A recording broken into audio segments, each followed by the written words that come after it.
Section 1. Hello, Pembroke Cycling Holidays. Bob speaking. Oh, hello. I've seen your advert for people to lead cycle trips. Are you the right person to speak to? Yes, I am. Could I have your name, please? It's Margaret Smith. Are you looking for a permanent job, Margaret? No, temporary. I've got a permanent job starting in a few months' time, and I want to do something else until then. What work do you do? This will probably sound crazy. I used to be a lawyer, and then I made a complete career change, and I'm going to be a doctor. I've just finished my training. Right. And have you had any experience of leading cycle trips? Yes, I've led several bike tours in Africa.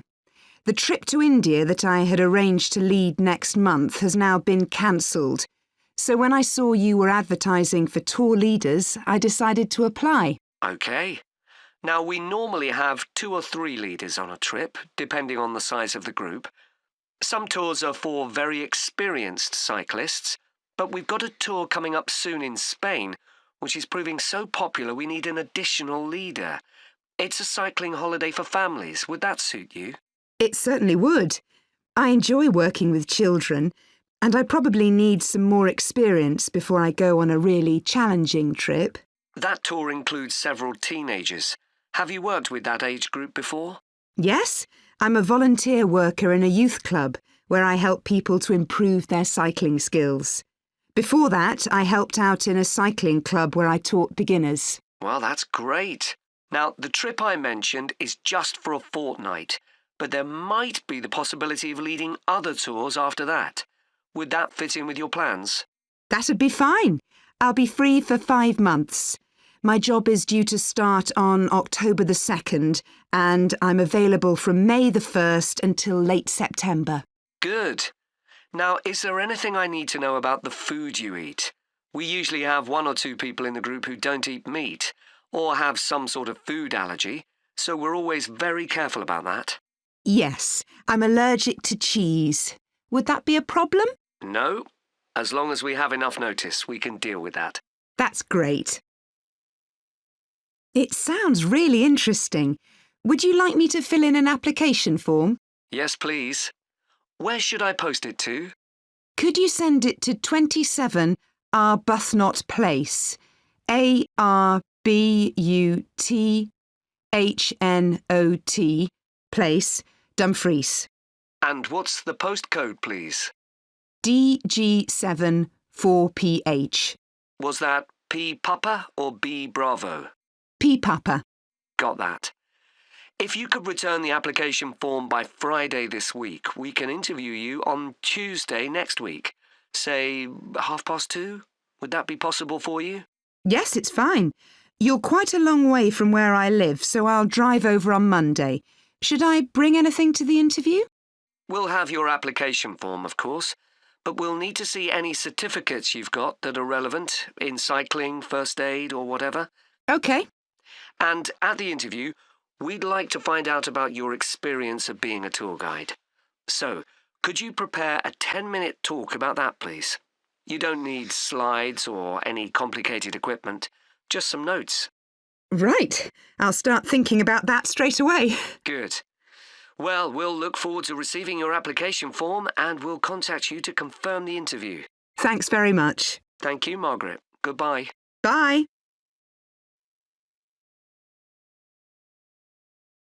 Lesson 2.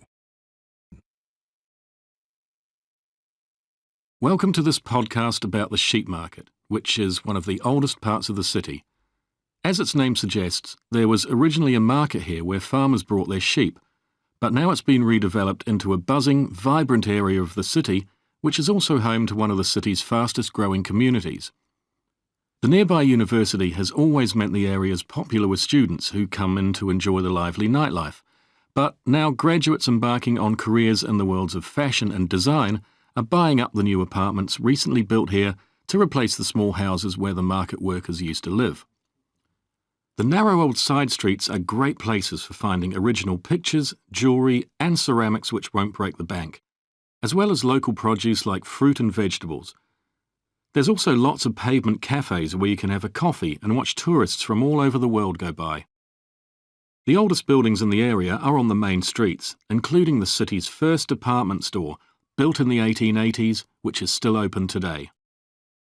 The sheep market is a centre for fashion, and there's a policy of encouraging new young designers. The Young Fashion Competition is open to local young people who are passionate about fashion. This year they've been asked to design an outfit based on ideas from the music and technology that's part of their everyday life, using both natural and man-made fibres. The garments will be judged by a panel of experts and fashion designers, and the winning entries will be modelled at a special gala evening. Parking at the sheep market is easy. There are plenty of pay and display car parking spaces on the roadsides, which are fine if you just want to stay for an hour or two. But if you want to spend the day there, it's better to park in one of the 4 underground car parks. It's not expensive, and if you can present a receipt from one of the local stores, you'll not be charged at all. After 6 p.m, many of the car parks have a flat rate which varies, but it is usually very reasonable. The sheep market is one of the main centres for art and history in the whole of the country. If you look at our map, you'll see some of the main attractions there. Most visitors start from Crawley Road at the bottom of the map. The Reynolds House is one of the oldest houses in the city and is open to the public. It's on the north side of Crawley Road, next to the footpath that leads to the public gardens. The area is particularly interesting for its unusual sculptures. The thumb is just what its name suggests, but it's about 10 metres high. You'll see it on Hill Road, across the road from the bank. The museum's got a particularly fine collection of New Zealand landscapes. It's on the east side of the sheep market, on City Road. It's on the other side of the road from the public gardens, immediately facing the junction with Hill Road. The Contemporary Art Gallery is on a little road that leads off Station Square, not far from the public gardens. The road ends at the gallery. It doesn't go anywhere else. That's open every day except Mondays. The Warner Gallery specialises in 19th century art.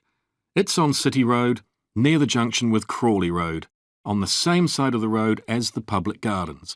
It's open on weekdays from 9 to 5 and entry is free. Finally, if you're interested in purchasing high-quality artwork, the place to go is Nucleus. You need to go from Crawley Road up through Station Square and east along Hill Road until you get to a small winding road turning off. Go up there and it's on your right. If you get to City Road, you've gone too far. Lesson 3. Joe, you know I'm giving a presentation in our film studies class next week? Yes. Well, could we discuss it? I could do with getting someone else's opinion. Of course, Katie. What are you going to talk about? It's about film adaptations of Shakespeare's plays. I've got very interested in all the different approaches that film directors take.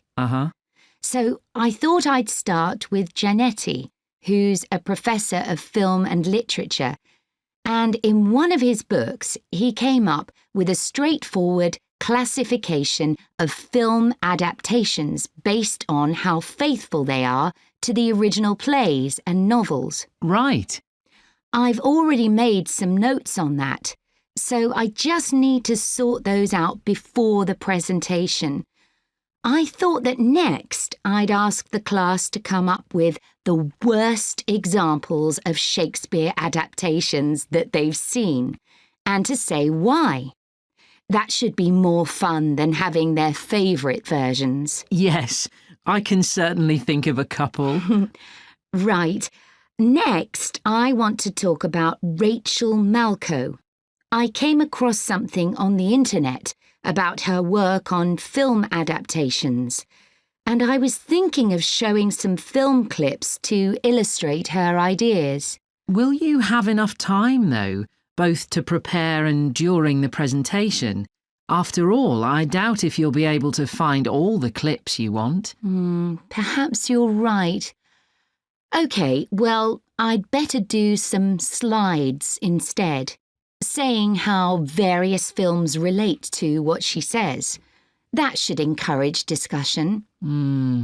Next, I want to say something about how plays may be chosen for adaptation because they're concerned with issues of the time when the film is made. You mean things like patriotism or the role of government? Exactly. It's quite tricky, but I've got a few ideas I'd like to discuss. And finally, I want to talk about a few adaptations that I think illustrate a range of approaches and make some comments on them. Do you know the Japanese film Ran? I haven't seen it. It was based on Shakespeare's King Lear, wasn't it? That's right. It was a very loose adaptation, using the same situation and story, but moving it to 16th century Japan instead of 16th century Britain. So, for example, the king's daughters become sons, because in Japanese culture at that time, women couldn't succeed to the throne. OK. I hope you're going to talk about the 1993 film of Much Ado About Nothing. I think that's one of the best Shakespeare films. It really brings the play to life, doesn't it? Yes, I agree. And I think filming it in Italy, where the play is set, makes you see what life was like at the time of the play. Absolutely. Right, what's next? Next, I thought Romeo and Juliet, the 1996 film, which moves the action into the present day. Yes, it worked really well, I thought, changing the two feuding families in the original to two competing business empires, even though they're speaking in the English of the original play. You'd expect it would sound really bizarre, but I found I soon got used to it. Me too. Then I thought I'd include a real Hollywood film, one that's intended to appeal to a mass commercial audience. There must be quite a number of those. Yes, but I've picked the 1996 film of Hamlet.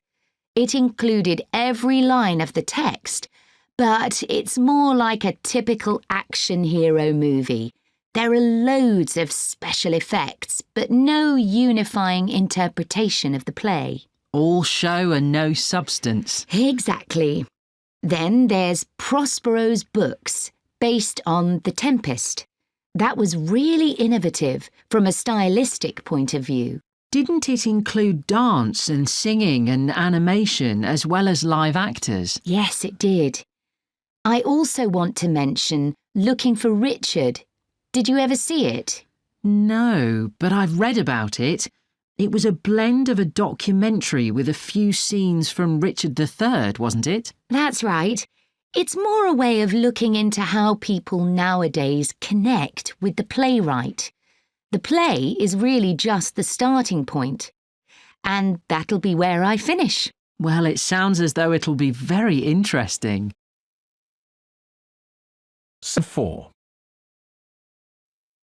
This lecture will be about the science of acoustics, the study of sound, in relation to urban environments such as cities. As an acoustic engineer myself, I think this is an area where we're likely to see great changes. In the past, researching urban soundscapes was simple. We measured levels of sound in decibels, so I used to take my sound meter and I measured the noise somewhere. And then I might ask a sample of people to say at what level the sound became annoying. With data like this, acoustic engineers have been able to build up what we call noise maps, maps of the sound environment. But actually, these aren't a lot of use. What they do show is that the highest noise levels are generally on roads. Well, that's not really very surprising. But there's quite a lot going on that these maps don't show, because they can't capture the complex way that sound varies over time. So they ignore important issues such as the noise someone might hear from the open windows or gardens of their neighbours. And this sort of noise can be quite significant in summer. We don't have any databases on this sort of information. As well as that, these records of sound levels take no account of the fact that people vary in their perceptions of noise. So someone like me with years of working in acoustics might be very different from you in that regard.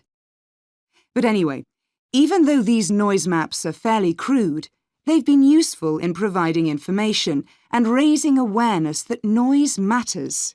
We need to deal with it, and so it's a political matter. And that's important. We need rules and regulations because noise can cause all sorts of problems. Those of you who are city dwellers know that things go on 24 hours a day, so city dwellers often suffer from interrupted sleep. It's also known that noise can lead to a rise in levels of stress due to physical changes in the body affecting the composition of the blood. And there are other problems as well. For instance, if school children don't have a quiet place to study, their work will suffer. Now, one problem with decibel measurement is that it doesn't differentiate between different types of noise. Some types of sounds that most people would probably think of as nice and relaxing might well score quite highly in decibel levels. Think of the sound made by a fountain in a town square, for example. That's not necessarily something that we'd want to control or reduce.